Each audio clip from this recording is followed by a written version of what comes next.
최근 많은 주목을 받고 있는 박상용 검사가 이재명 관련 사건의 공소 취소 시도를 막겠다고 선언해서 정치계가 발칵 뒤집어졌어.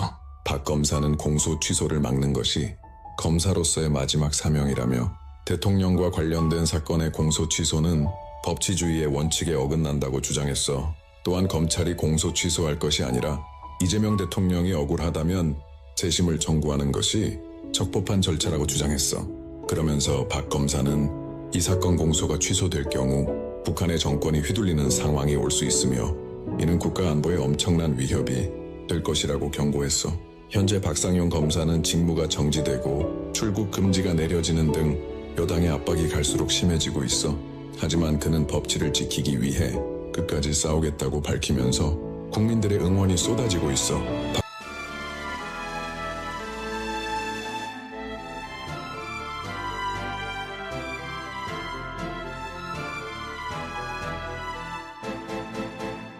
대장동 2기 수사팀 검사가 국정조사 출석 요구 이후 극단적 시도를 한 것으로 드러났어. 이 검사는 지난 13일 입원 치료를 받고 있어서 출석이 불가하다며 불출석 사유서를 제출했지만 받아들여지지 않았고 국조특위에선 동행명령장까지 발부해서 그를 압박했던 것으로 드러났어. 해당 검사는 내가 죽어야 내 이야기를 들어준다며 떳떳함을 밝힐 길은 이 길뿐이라며 억울함을 호소한 걸로 전해졌어. 박상용 검사가 이에 대해 충격글을 남겼어. 그가 페이스북에 올린 글에 따르면 이주영 검사의 극단적 시도 이유는 단순한 청문회 소환 때문이 아니라 작년부터 이어진 불합리한 수사 환경과 대장동 항소 포기 사태 등으로 인한 심적 고통이 누적되어 발생한 결과라고 밝혔어. 특히 정권 교체 이후 검사들이 고립되고 조리돌림을 당하는 상황에 처했음을 밝혔어.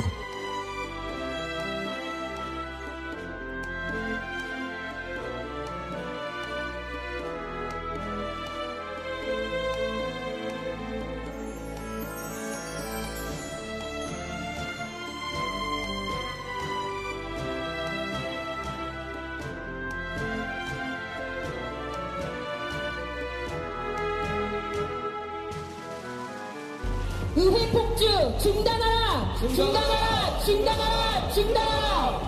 박상용 검사 탄압 중단하라! 중단하라! 중단하라! 중단하라! 오늘 이 집회를 할지 말지 고민이 많았습니다.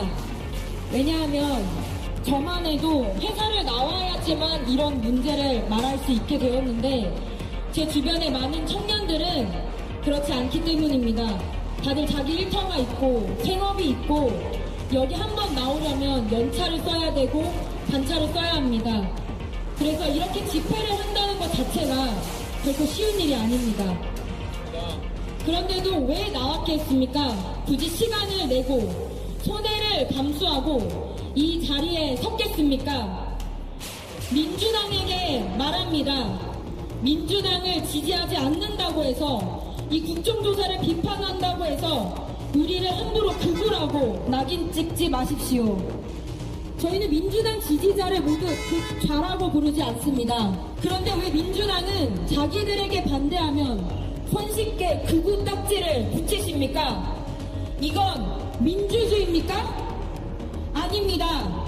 비판하는 시민을 낙인 찍고 반대하는 국민을 배제하는 것, 이것이 당신들이 말하는 민주주의입니까? 아닙니다. 오늘 이 자리에 나온 사람들은 특별한 사람들이 아닙니다. 다 자기 삶을 살다가 정말 이건 아니다 싶어서 나온 평범한 청년 시민들입니다.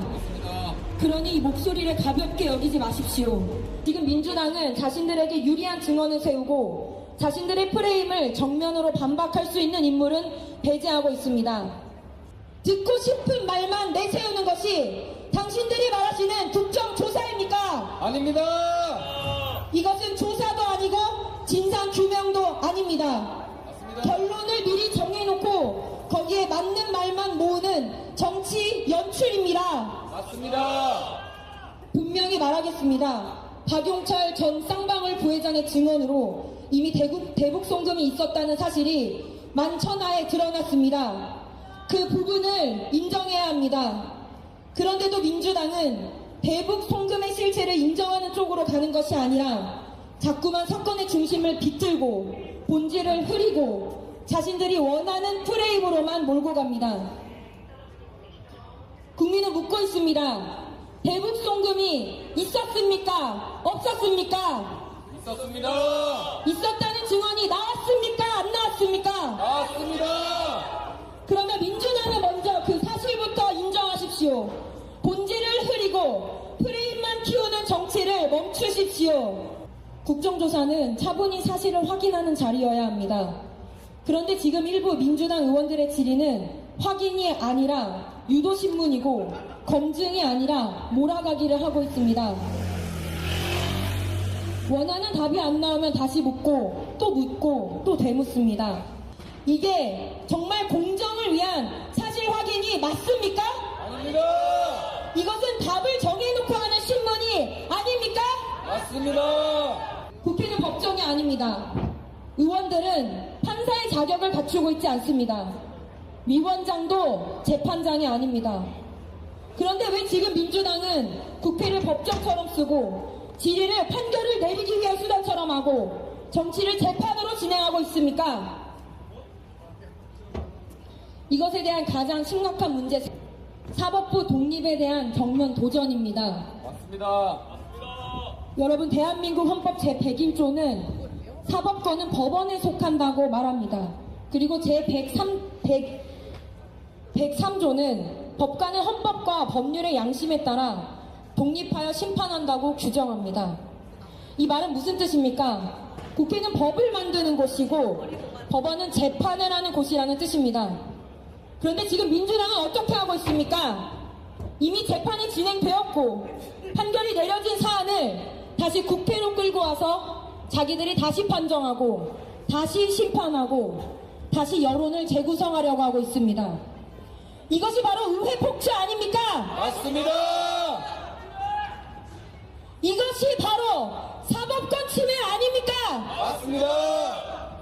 저는 오늘 묻겠습니다. 서영교 의원님, 판사의 수개월간 또는 수년간의 기록 검토보다 서영교 의원님이 가진 더 나은 사법 전문성이 어디에 있습니까? 없습니다. 전용기 의원님, 경영학을 전공하셨습니다. 검사와 변호사, 법관이 다투는 형사사건 판단을 대신할 만큼 사법 전문성이 전용기 의원님께 어디에 있습니까? 손수월 의원님, 심리학을 학사 전공하셨습니다.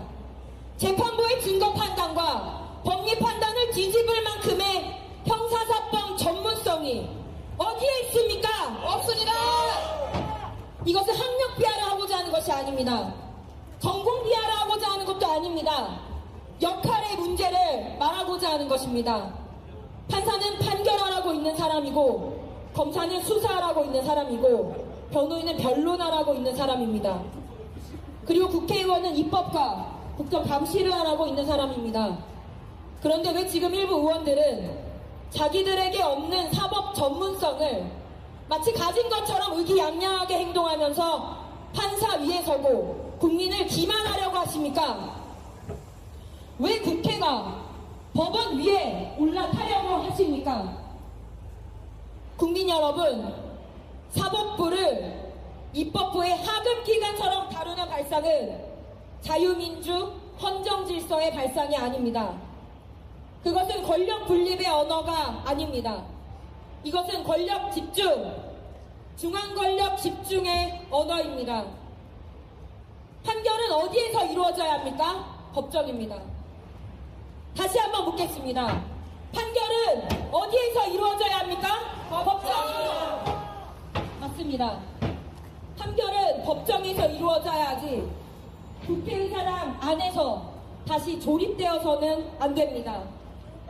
만약 의회가 특정 정치 세력을 위해 재판을 흔들기 시작한다면 내일 어떤 권력도 똑같이 할 수 있습니다. 오늘 내 편을 위해 법치를 흔들면 내일 그 칼은 결국 모든 국민의 재판으로 돌아오게 될 것입니다. 맞습니다. 그래서 이 문제는 박상용 검사 한 사람의 문제가 아닙니다. 이것은 대한민국 법치의 문제입니다. 사법부 독립의 문제입니다. 헌정 질서의 문제입니다. 맞습니다. 민주당의 의회 폭주 앞에 국민의 한 사람으로서 말합니다. 민주당은 불편한 증언을 피하지 마십시오. 박상현 검사를 증인으로 채택할 방안을 마련하십시오. 이화영의 증언과 전면 대치되는 설주한 변호사를 증인으로 채택하십시오. 정말 진실을 밝히는 것이 목적이라면 정면으로 충돌하는 진술 앞에 국민 앞에 증인들을 가감없이 다시 세우십시오.